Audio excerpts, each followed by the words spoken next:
Guys ఒక నిమిషం, ఒకవేళ మీరు 15K లోపల ఒక మంచి స్మార్ట్ ఫోన్ కోసం ఎదురు చూస్తున్నారా? అయితే రీసెంట్లీ నేను ఈ ఫ్లిప్కార్ట్ లో లాంచ్ అయిన ఈ సామ్సంగ్ F70e ని తీసుకోవడం జరిగింది. దీని ప్రైస్ అక్షరాల 14,999 మాత్రమే. ఇంత తక్కువ ప్రైస్ లో మనకు 6000 mAh బ్యాటరీతో పాటుగా డ్యువల్ కెమెరా కూడా లభించడం జరుగుతుంది. దీనిలోని 15 మెగాపిక్సెల్ కెమెరాతో మనం ఫోటో తీసినప్పుడు ఫోటో అనేది చాలా క్లారిటీ అండ్ క్లియర్ గా ఉంటుంది. అందులో ఎలాంటి డిస్టర్బెన్స్ అనేది ఉండదు. అండ్ అంతేకాకుండా ఇందులో మనకు 120 Hz super fast and smooth refresh rate ఇవ్వడం జరిగింది. దాంతో మనకు స్క్రోలింగ్ అండ్ గేమింగ్ లో ఎలాంటి ల్యాగ్ అండ్ ఎలాంటి ప్రాబ్లం అనేది చూడడానికి లభించదు.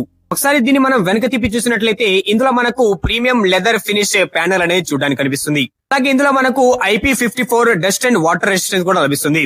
వీటన్నిటితో పాటుగా మనకు మెయిన్ పాయింట్ వచ్చి up to 6th generation of OS update లభించడంతో పాటుగా ఇందులో మనకు 5G హై స్పీడ్ నెట్వర్క్ కూడా చాలా మంచిగా సపోర్ట్ చేస్తుంది. ఒకవేళ మీ బడ్జెట్ 15 to 18K మధ్య ఉన్నట్లయితే ఇది ది బెస్ట్ స్మార్ట్ ఫోన్ అని చెప్పవచ్చు.